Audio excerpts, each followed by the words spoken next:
Welcome to the channel. In this episode I'm going to present you new Necromancer build. So if you haven't found a way to play your Necromancer yet, then this solution may be perfect for you.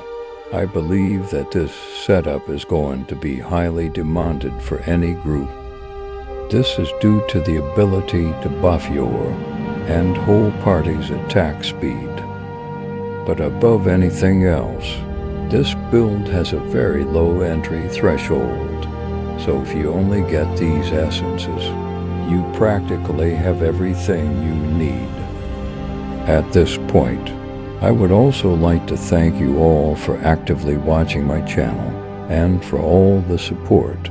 It motivates me to continue working on this channel, so let's get to the build.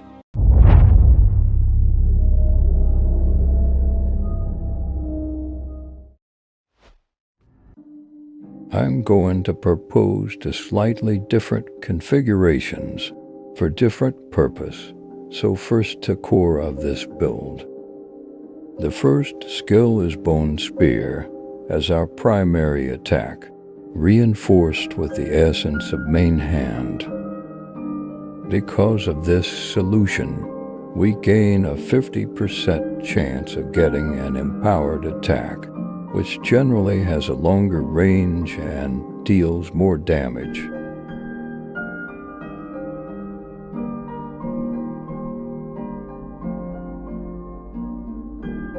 Next skill is Bone Armor, reinforced with the essence of the shoulders. Because of this essence, we gain 28.5% to the speed of our attack while Bone Shield is activated. But most importantly, this bonus is received by all members of our team. I tested it and it's working.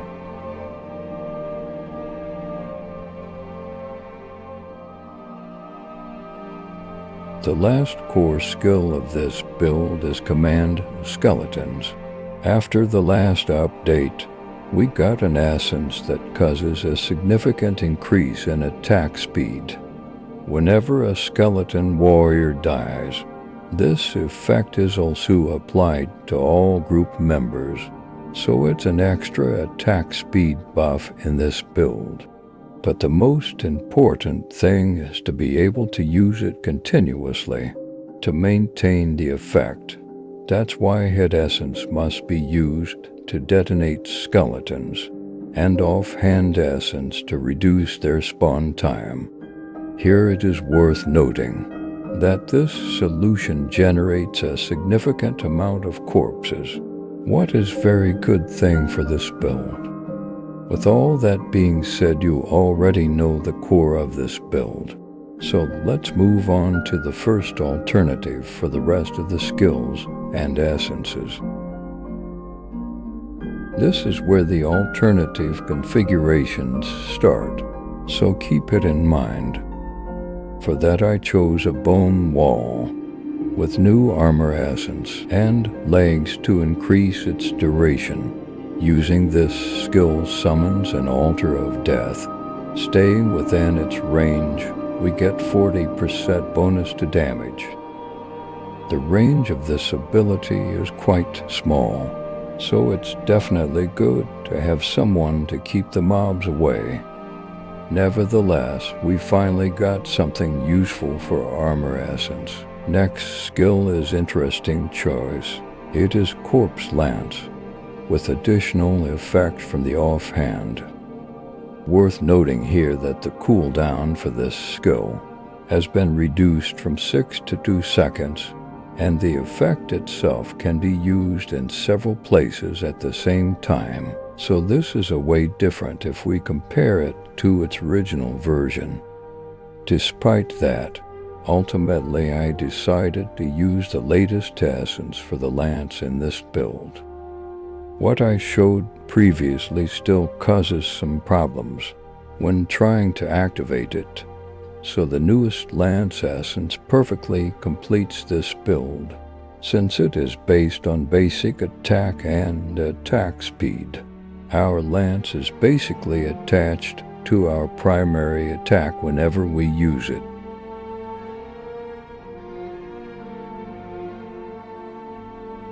Next setup is mainly based on mobility, because I believe it can be used effectively in PvP, shadow war, and grinding.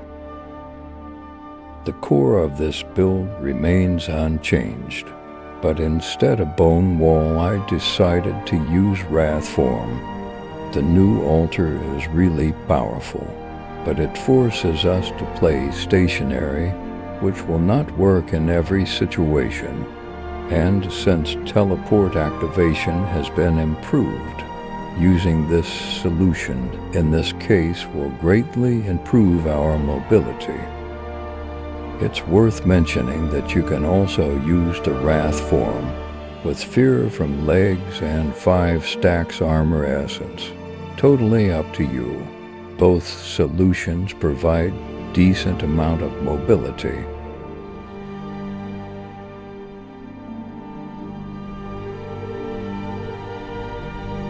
Speaking of green sets, two pieces of Ithus are necessary to increase the beneficial effect's duration, although I personally use 4 pieces for extra attack speed. 4 pieces of Shalbas won't be a bad choice as well, but considering that if we use Gloom Cask, our single primary attack deals triple damage from 3 different sources, then also 4 pieces of the Flagellant's Grace might be a significant damage booster. For this configuration, when it comes to legendary gems, in my opinion the best for this build will be Carson, Gloom Cask, and Bottled Hope. However, this is not necessary and you can use other more versatile gems as well. Berserker Eye, BSJ, Torment, Mother's Lament, Seeping Bile, and Bloody Reach will work very well for this build. For Pain Clasp you need an activator, so Torment or Seeping Bile is necessary. With all that being said, this build allows us to play Necromancer without massively sacrificing stats for summons. Additionally, we become a solid support for our group members. It may not be a solution that will please everyone, but I am convinced that it is a highly playable option. So if you enjoyed the episode, I will be grateful for leaving a like and subscribe. It greatly helps to grow the channel.